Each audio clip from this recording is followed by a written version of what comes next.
আজকের ভিডিওতে আমি আপনাদেরকে দেখাবো যে আমরা সীসা দোকানে কিভাবে সীসা তৈরি করে থাকি। আজকে সম্পূর্ণ প্রসেসটা আমি আপনাদেরকে দেখাবো। তো সর্বপ্রথম হচ্ছে এটা হচ্ছে আপনার রাজ, আমরা এখানে মার্সেল দিব, দিয়ে তারপর এখানে সীসা বানাবো। চলো আমাদের সীসা বানানোর কাজটা শুরু করে ফেলি। তোমরা দেখতে পাচ্ছ যে আমরা এখানে রাজের মধ্যে আমরা মার্সেল দিতেছি। মার্সেল এটা আপনার আমরা মাটি রাজ বলে থাকি বাংলাতে। তো মার্সেলটা দিয়ে ভালো করে রাজটা বানাবো আমরা। তো আপনাদেরকে দেখাবো যে আমরা কিভাবে বানাই দিই সর্দি রাজে। তো রাজ বানানি হয়ে গেছে। তো এখন আমরা এটার উপর গেজি মারবো। গেজি মেরে সম্পূর্ণ প্রসেসটা আপনাদেরকে দেখাবো।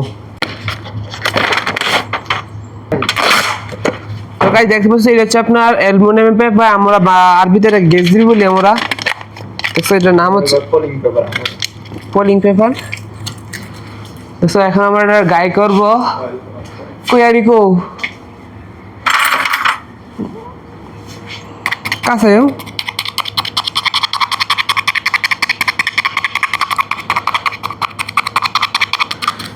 আমরা গায়ে করে ফেলেছি।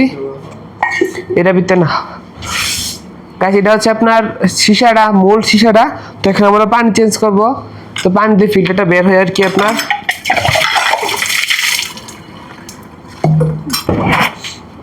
গাছ দেখো বালতি ভিতরে আমরা বরফ দিয়ে রাখছি। দেখছো এই বরফ দিয়ে আপনার পানিটা দিলে সেরকম একটা আপনার যে এখন আমরা এখান থেকে পানি দেব।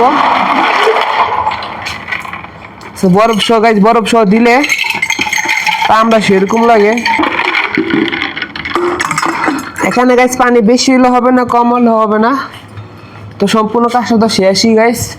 এখন আমরা চাহান দিব, রাজটা বসে দিব, আর হচ্ছে কি মিল গাছ আর হাদিদ। গাইস দেখছো কি সহজ কাম আমরা সীসা কামটা। পারলে সহজ গাইস, না পারলে কঠিন।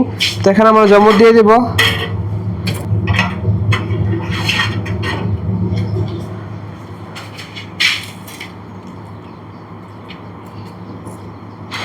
দেখছো জমরটি কিরকম লাল করছে, আমার জমরটি লাল করে দিতে হয় আপনার, না দিলে গাইস। তবে আপনাকে টেনে দেখা যে কিরকম ধোঁয়া আসে এটা থেকে। এটা হচ্ছে মাথাটা হচ্ছে গাইস লাই, বাংলাতে এরা বাঙালিরা 5 বলে এটারে।